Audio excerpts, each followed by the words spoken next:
बैसाख के महीने में नवमी तिथि को माता जानकी का प्रागट्य हुआ है पृथ्वी से।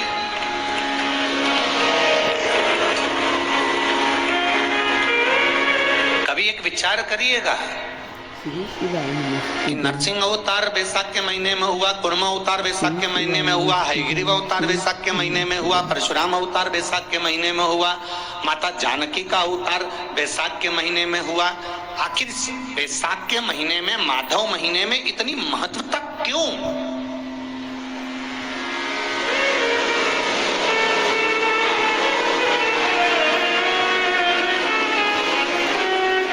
बैसाख के महीने में पड़ने वाली एकादशी, चतुर्थी, प्रदोष,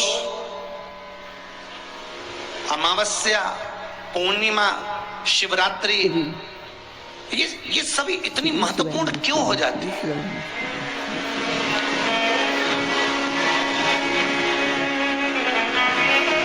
इसकी महत्वता इतनी प्रबल क्यों हो जाती है? किस लिए? क्योंकि बैसाख का जो महीना पड़ता है, सूर्य की संपूर्ण तपन, सूर्य देव अपने पूर्ण तेज के साथ में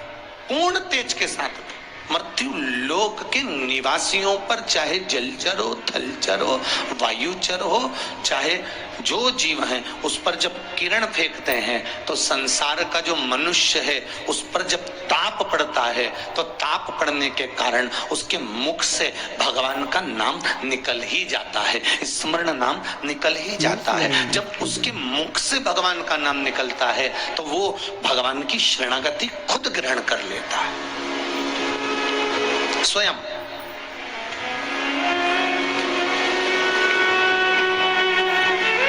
शरणागति ग्रहण कर लेना। बैसाख की पोथी पढ़ते हो आप लोग? आप में से अगर कोई पढ़ता हो बैसाख महीने की पोथी, तो उसमें एक वर्णन आता है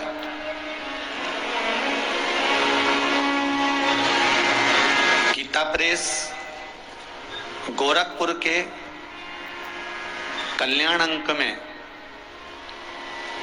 भी आप ये पावन बैसाख चरित्र श्रवण कर सकते हैं।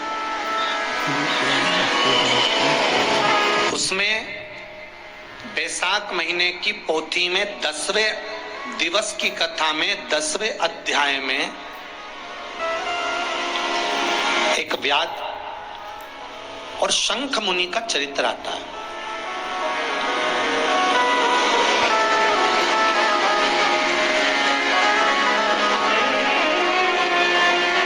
शंख मुनि एक बार निकलकर भगवान शंकर के मंदिर में जल समर्पित करने के लिए जा रहे थे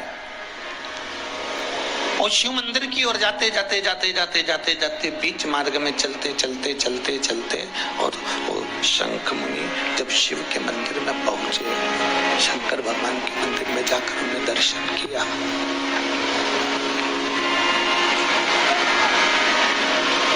जल का पात्र उठाया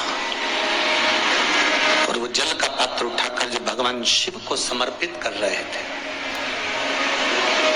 तो उसी समय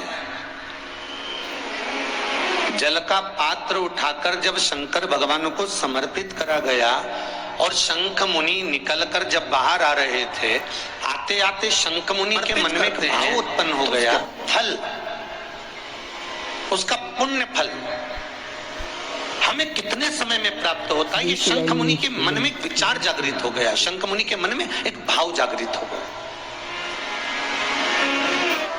एक लोटा पानी जो भगवान शंकर को समर्पित करता है, मरने के बाद तुम्हारी औलाद तुम्हारा किसी पवित्र नदी में तर्पण करे ना करे, तुम्हारा शिव को दिया हुआ जल तुम्हारे खाते में पहुंच जाता है। आपने जो शंकर भगवान को एक लोटा जल दिया है, शिव जी को एक लोटा पानी चढ़ाया, शंकर भगवान को एक लोटा जल समर्पित करा है, शंकर भगवान को एक लोटा जल अगर आपने दिया है तो वो आपके खाते में पहुंचेगा जरूर, ये निश्चित है, पक्का है।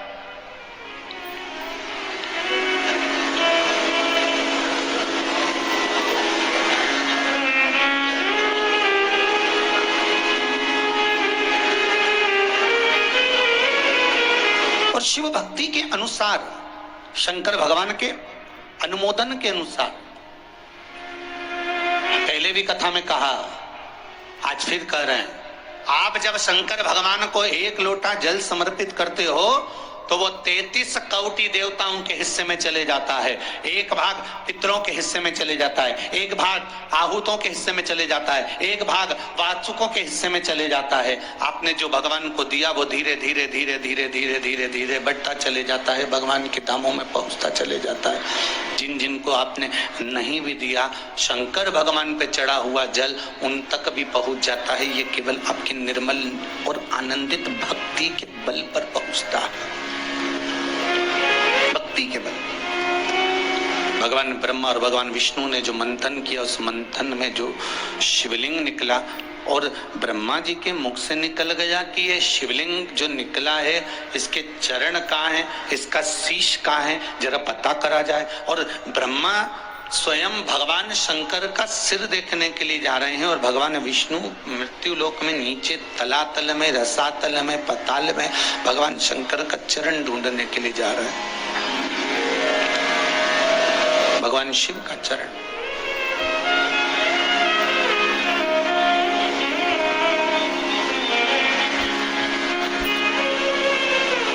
गए दोनों, वो ऊपर गए, ये नीचे गए देखने के लिए। कई लोग शिव महापुराण की कथा, स्मरण, भजन, कीर्तन सुनने के लिए नहीं जाते हैं। मंदिर में कई लोग भगवान शंकर पर जल चढ़ाने नहीं जाते हैं। कई लोग ये देखने के लिए जाते हैं कि कौन आया कौन नहीं आया, किसने सुना और किसने ना सुना, किसने धारण करा किसने ना करा। शिवाय नमस्तुभ्यम, हर हर महादेव। आज पूज्य प्रदीप मिश्रा जी ने बैसाख मास की बहुत ही अच्छी कथा सुनाई है और पूज्य प्रदीप मिश्रा जी ने बताया है कि बैसाख मास किस लिए खास होता है। पूज्य प्रदीप मिश्रा जी ने बताया कि बैसाख मास में सूर्य की किरणें इतनी तेज होती हैं कि मनुष्य के मुख से भगवान का नाम स्वयं ही निकल जाता है। पूज्य प्रदीप मिश्रा जी ने बताया कि किस तरह से भगवान शिव की आराधना करने से हमें फल मिलता है। अगर आपको पूज्य प्रदीप मिश्रा जी की कथा और उपाय अच्छे लगते हैं और आप देखना चाहते हैं तो उससे पहले प्लीज़ मेरे चैनल को लाइक, कमेंट और शेयर ज़रूर करिएगा और फॉलो ज़रूर करिएगा ताकि अगली वीडियो की नोटिफिकेशन आप तक आ सके। और प्लीज़ वीडियो को पूरा देखिए, लास्ट तक बने रहिए। श्री शिवाय नमस्तुभ्यम, हर हर महादेव। भगवान आप सभी की मनोकामना पूरी करे। इसी मनोकामना के साथ श्री शिवाय नमस्तुभ्यम। समस्या है और कोई हल ना मिलता हो जाता है जीवन में, कोई कोई घड़ी ऐसी आके खड़ी हो जाती है जहाँ पर हमको सोचने के लिए भी समय नहीं मिलता। तब महाराज शनिवार के दिन अगर शिव की आराधना करी जाए, शनिवार के दिन अगर शंकर को जल चढ़ाया जाए तो जिंदगी में व्यक्ति की, अच्छे से सुन लेना भाइयों, शुक्ल पक्ष में जो प्रदोष पड़ती है वो लक्ष्मी की वृद्धि के लिए होती है, कृष्ण पक्ष में जो प्रदोष पड़ती है वो रोग और बीमारी को मिटाने की होती है। तो जितने उपाय आपको प्रदोष के बताए जाते हैं उस हिसाब से आप करो कि शुक्ल पक्ष की प्रदोष है तो लक्ष्मी का कोई उपाय करना है तो हमें शुक्ल पक्ष की प्रदोष में करना है। अगर हमें बीमारी से निपटने का कोई इलाज करना है या कोई उपाय करना है तो उसको कृष्ण पक्ष की प्रदोष का दिन आएगा तो हम भगवान शंकर को प्रदोष के समय में, शाम के समय पर हम बेलपत्र, शमी पत्र, चावल समर्पित करेंगे। प्रदोष काल अगर एक शमी पत्र भी आप घर के शिवलिंग को, अब ये करने के लिए आपको मंदिर के शिवलिंग नहीं जाना, अपने घर में जो शिवलिंग आप तो प्रयास करा, कभी अगर मौका मिल जाए तो प्रदोष काल में, प्रदोष के समय पर एकांतेश्वर शिवलिंग मिल जाए, कहीं एकांत में कोई शंकर भगवान का शिवलिंग मिल जाए, एक बेलपत्र लो, उसके ऊपर एक शमी पत्र रख लो, एक चावल का दाना रख लो, अपने मन की बात बाबा से कहकर श्री शिवाय नमस्तुभ्यम बोलकर शंकर भगवान की अशोक सुंदरी वाली जगह पर स्पर्श कराकर वही शमीपत्र, वही अक्षत का दाना, वही बेलपत्र शंकर भगवान के शिवलिंग पर उसको समर्पित कर दो। समर्पित करते समय ये जो डंडी का मुख है ये जलाधारी होती है, पानी बहता है, उस ओर डंडी का मुख होना चाहिए। जिधर पानी बह रहा है उधर से करो।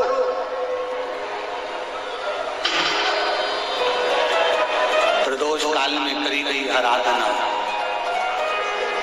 प्रदोष काल में किया गया भजन केवल प्रदोष के दिन ही नहीं, प्रदोष काल में कभी भी शंकर को याद करो। वैसे तो शंकर भगवान को याद करने के लिए कोई समय निश्चित नहीं किया गया कि इस समय शिव जी को याद करना। मौत का और महाकाल का आने का समय कभी निश्चित नहीं होता। मौत आने का समय भी निश्चित नहीं होता, कब व्यक्ति की मृत्यु हो जाए, कब प्राण छूट जाए, कब बीपी शुगर कभी गड़बड़ हो जाए, कब किसको कौन सा रोग हो जाए, कब किसको अटैक आ जाए, कोई समय का भरोसा नहीं है। मौत का जैसे समय नहीं होता उसी तरह महाकाल के भजन का, शंकर भगवान के गुणगान का, शिव जी की भक्ति का कोई समय नहीं है। तुम जब पुकारो मेरा देव अधिदेव महादेव तुम्हारे सामने खड़ा है।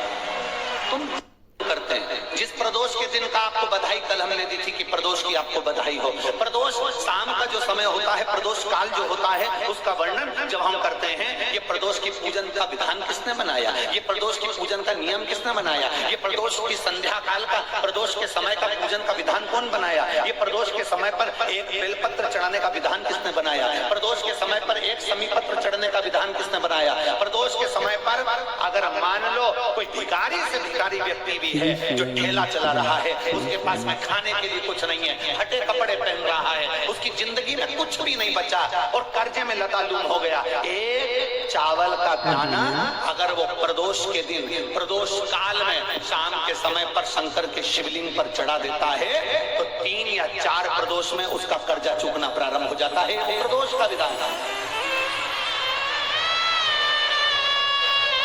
इतना ये प्रदोष का वर्णन करा किसने, इतना प्रदोष की महत्वता बताई किसने, कौन करे इतना वर्णन।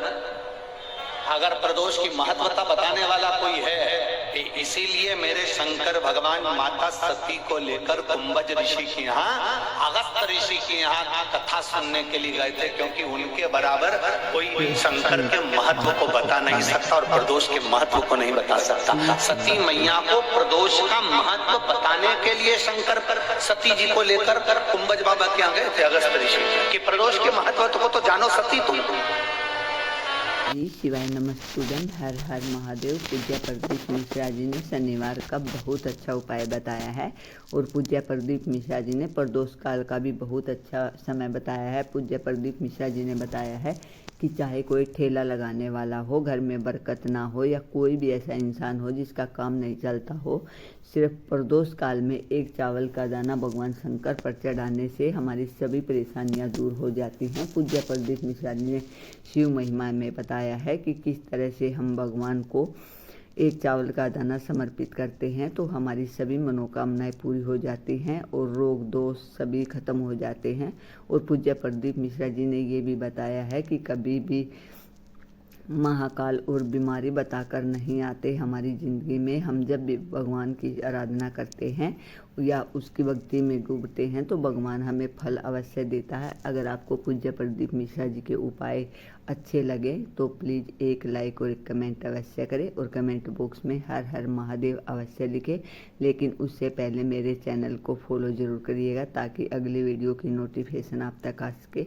श्री शिवाय नमस्तुभ्यम।